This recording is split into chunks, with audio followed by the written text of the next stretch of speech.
इस विद्या से बड़ी कोई विद्या नहीं है। सारी विद्याएं अविद्या जब हो जाती हैं विनोद, वह अध्यात्म विद्या होती है। यहां आप साधनों की व्याख्या मत करना, क्योंकि अध्यात्म है, या उपकरणों की व्याख्या नहीं करना। तो साधकतम उपकरण है चिद ब्रह्म की लीनता ही है। वो भी जैन सिद्धांत की भाषा में सूक्ष्म सूत्र ने एवं भूत नय से प्राप्त कर सकते हैं आप। जैन आगम की भाषा में सूक्ष्म सूत्र ने एवं भूत नय से सिद्ध कर सकते हो। वेदांत की भाषा में कहूं ऋतंभरा प्रज्ञा से ही प्राप्त कर सकते हो। जिन आगम की भाषा में कहूं तो सूक्ष्म सूत्र ने का आलम्बन लीजिए एवं भूत ने का आलम्बन लीजिए, और मित्र वेदांत की भाषा में कहूं तो ऋतंभरा प्रज्ञा के आलम्बन से ही परम ब्रह्म को सिद्ध कर सकते हो। वो अधिकरण शक्ति और संबंध शक्ति को तुम प्राप्त कर सकते हो, स्वच्छत्व शक्ति को प्राप्त कर सकते हो, एकत्व में अनेकत्व का भेदन कर सकते हो, फिर भी एकत्व में जाओगे। इसलिए उत्पाद को मत देखो, व्यय को मत देखो, ध्रुव को मत देखो, ध्रुवत्व को देखो। जिसकी भेद पर अभेद दृष्टि है, जिसकी भेद पर अभेद दृष्टि है, जिसकी अभेद पर अभेद दृष्टि है, दो शब्द पकड़ना, जिसकी भेद पर अभेद दृष्टि है, जिसकी अभेद पर ध्रुव दृष्टि है, वही चित्पिंड को प्राप्त कर सकता है। अभेद पर ध्रुव दृष्टि, अध्रुव पर भी ध्रुव दृष्टि बनाइए और ध्रुव पर भी ध्रुव दृष्टि बनाइए। सिंह जी शाम को आपका है ना, एक दो शब्द समझा देना सबको मैंने क्या बोला है, समय हो गया। ध्रुव पर भी ध्रुव दृष्टि बनाइए और अध्रुव पर भी ध्रुव दृष्टि बनाइए। दोनों के बिना आप मोक्ष मार्गी हो नहीं सकते। विनोद भैया, ये विनोद पंडित को जरूर समझा देना कि मित्र ध्रुव पर भी ध्रुव दृष्टि और अध्रुव पर भी ध्रुव दृष्टि। ध्रुव पर ध्रुव दृष्टि बनाओगे तो यानी शुद्धोपयोग में जाओगे, और अध्रुव पर ध्रुव दृष्टि बनाओगे तो भेद विज्ञान को प्राप्त करोगे। समझ लेना, ठीक है। अभी तो शाम को भी है, रात्रि में भी है, भले सोना मत, पर इस पर विचार करना। ध्रुव पर ध्रुव दृष्टि और अध्रुव पर भी ध्रुव दृष्टि। जो जो 12 भावना है अध्रुव पर ध्रुव दृष्टि है। संकेत मैंने कर दिया, जो 12 भावना है वे अध्रुव पर ध्रुव दृष्टि है। स्थिर को नष्ट होने पर दृष्टि और ध्रुव पर ध्रुव दृष्टि।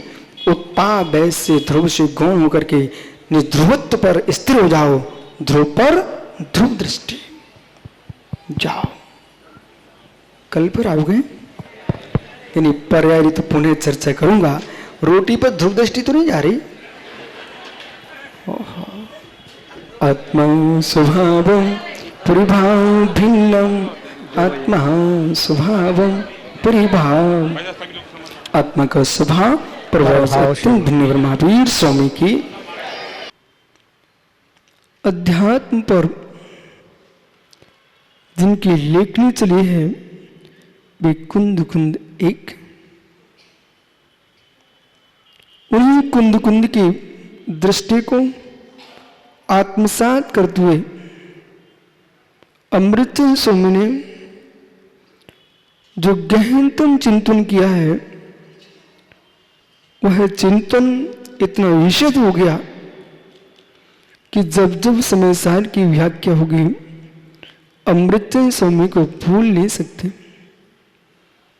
जो विद्वानों ने गोष्ठी की यहाँ पर आकर के ये यूं मान के चलो जैसे गाय चर के आती है और रुंतन एक स्थान पर करती है, जुगाली एक स्थान पर करती है, ऐसे विभिन्न क्षेत्रों में रहने के उपरांत चर चर के आए हैं जिनमाणी को वो भिंड में आके जुगाली कर रहे थे, उसका नाम गोष्ठी। वो गोष्ठी यानी जैसे गाय ठहरती है एक स्थान पर और गर्मी के मौसम में एक बढ़िया विशाल वृक्ष देखती है गाय और सब इकट्ठी हो जाती है और छायादार वृक्ष के नीचे बैठ करके उनकी जुगाली प्रारंभ हो जाती है। ऐसे इन्होंने भगवान महावीर स्वामी कीर्ति स्तंभ पर छाया देखी और सारी गाय एक साथ बैठ के जुगाली कर रही है। सभी के लिए मंगल आशीष। आज जो है विद्वानों ने अपने आलेखों का वाचन किया। महेंद्र शास्त्री, हरिश्चंद्र जी और कमलेश, श्रेयांश संगई, उदय चंद जी, इन 5 विद्वानों ने अपनी दृष्टि से गहनतम निर्णय किए, लेकिन वस्तु का विवेचन, आध्यात्मिक दृष्टि की व्याख्या, इन दोनों में अंतर है। एक सिद्धांतों को लेकर के विवेचित करना और एक अध्यात्म की व्याख्या करना, इन दोनों में अंतर है। सिद्धांत तो व्यवहार को लेके बार बार व्यवहार कहोगे, अध्यात्म का आनंद नहीं आ सकता।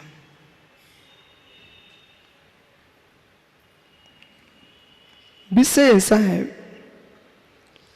जो दृष्टि जैसी है उस दृष्टि को वैसा मन बना के बैठो, मैं अध्यात्म सुनने आया हूं,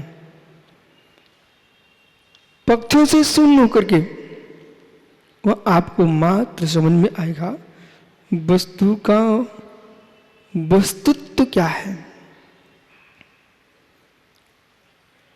जो वस्तुत्व की ओर ले जाता है वो अध्यात्म है, और वस्तु की व्याख्या करता है वो सिद्धांत है। सिद्धांत में उत्पादय, ध्रुव, ये सब एक साथ दिखाई देंगे। उत्पादय ध्रुव्यात्मक वस्तु है, उत्पादय ध्रुव्यात्मक वस्तु है। जो व्याख्या है वो पर्याय दृष्टि की व्याख्या है। पर्याय दृष्टि से आपको वस्तु को परिणामी देखना होगा, और परिणामी देखते हैं तो नानत्व रूप दिखता है। जब द्रव्यत्व को देखते हैं तो सत्य दिखता है, जब सत्य दिखता है तो नित्य दिखता है। वो नित्य दिखता है, वो अपरिणामी दिखता है। इस अपरिणामी को आध्यात्मिक दृष्टि से देखना चाहते हो तो फिर अब तटस्थ हो जाइए। तद्भाव्यम नित्यम, तद्भाव्यम नित्यम। उसके व्यय होने पर भी उसका व्यय नहीं होता, उसके व्यय होने पर भी उसका व्यय नहीं होता। समझ में आ रहा कुछ? उसके व्यय होने पर भी उसका व्यय नहीं होता, पर्याय के व्यय होने पर भी द्रव्य का व्यय नहीं होता।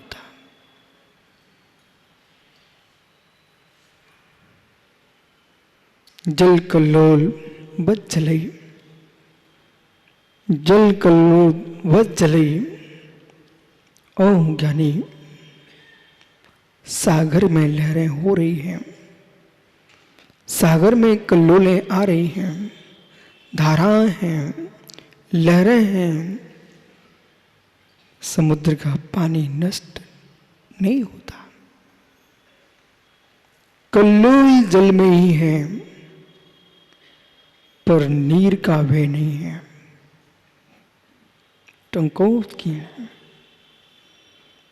जैसे पाषाण को छेनी से उत्कीर्ण कर दिया जाता है, कितने तूफान चले वो पाषाण से उत्कीर्ण प्रतिमा मित्र तूफान में नष्ट नहीं होती, ऐसे ही पर्यायों के तूफान में ध्रुवत्व का वय नहीं होता है। टंकोत्कीर्ण है। वह पो बहुत हुआ, अपरिणामी को भी समझिए, अपरिणामी को भी समझिए, अपरिणामी को भी समझिए, स्यात् अपरिणामी को ही समझिए।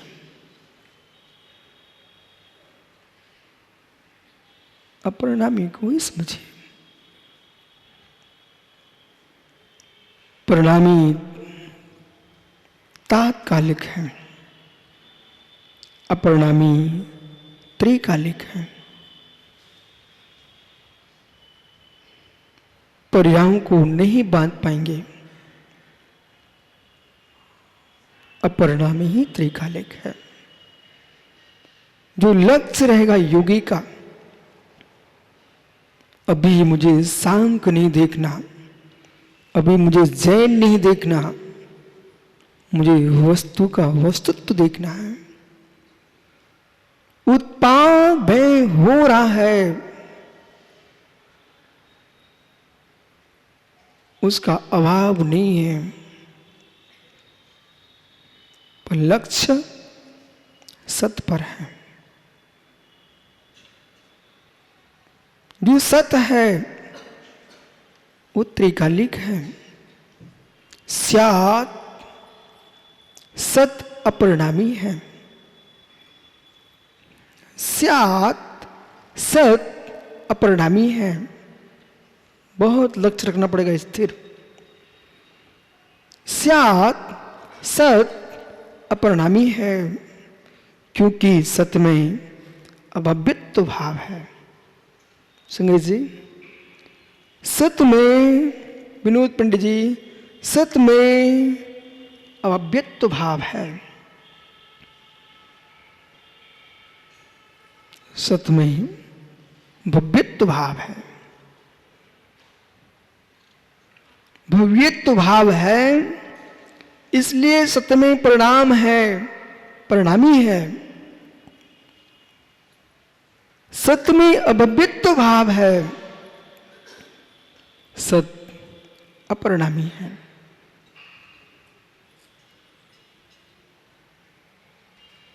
न मे मृत्यु कुतो भीतिर, न मे व्याधि कुतो व्यथा, न हम बालो हम न वृद्धो हम न युवतानी पुद्गले। न मे मृत्यु कुतो भीतिर। जो सत्य को देख रहा है, जो चित्त को देख रहा है, वो आनंद में है। जो सत्य को देख रहा है, चित्त को देख रहा है, आनंद में है। किसे देख रहा है?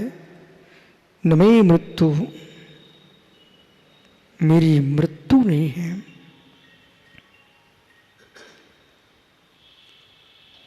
मेरी मृत्यु नहीं है। मेरी मृत्यु नहीं है। शरीर भांग मना प्राणापान पुद्गलाना,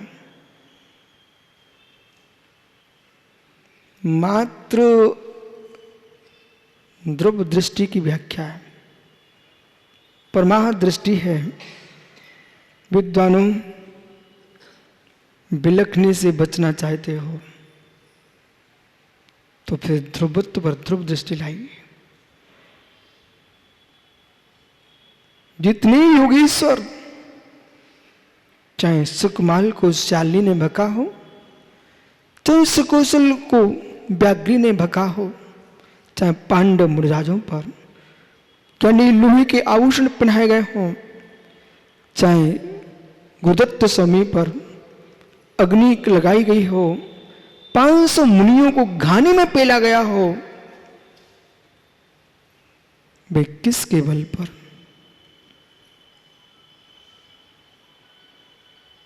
जो अभी सुन रहे हो विषय को, इसमें मित्र तुम घर मत देखना, स्पष्ट कह रहा हूं। इसमें आप अपना व्यवहार मत देखना, अपना व्यवहार मत देखना। इसमें आप अपने तन को भी नहीं देखना, इसमें आप अपने मन को भी नहीं देखना, इसमें आप अपनी वाणी को भी मत देखना।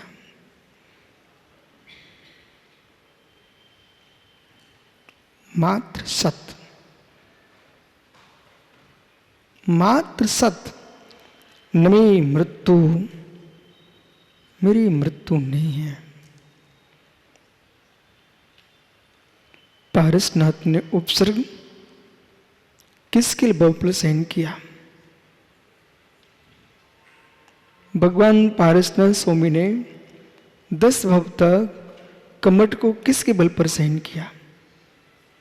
यदि आप यूं कहें सनत पंडित जी कि बद्युसावरा सहनन के बल पर, इस भ्रम को निकाल दीजिए। बज्रवृषो नारद सेनन सहकारी है, पर बज्रवृषो नारद सेनन से युद्ध भी किए लोगों ने। बज्रवृषो नारद सेनन के धारी जीव 7 में नरक भी गए हैं। तलवार के बार को सहन करना सरल है, कसाई के बार को सहन करना सरल नहीं है। जिनके हाथ में तलवार उठी है, वे तलवार से पीड़ित नहीं उठाई। संजय जी समल के सुनना मित्र, वो आपको आशीष जैसे विद्वानों को समझा के जाना है कि मित्र यदि किंचित मात्र भी किसी प्रसंग को लेकर के शब्द में तू मैं भी होती है, मुख में जीभ भी कसा से भरी निकलती, वो तलवार से कम नहीं होती। कभी भी हाथ में तलवार नहीं आती है यदि कसाई की तलवार भीतर ना हो।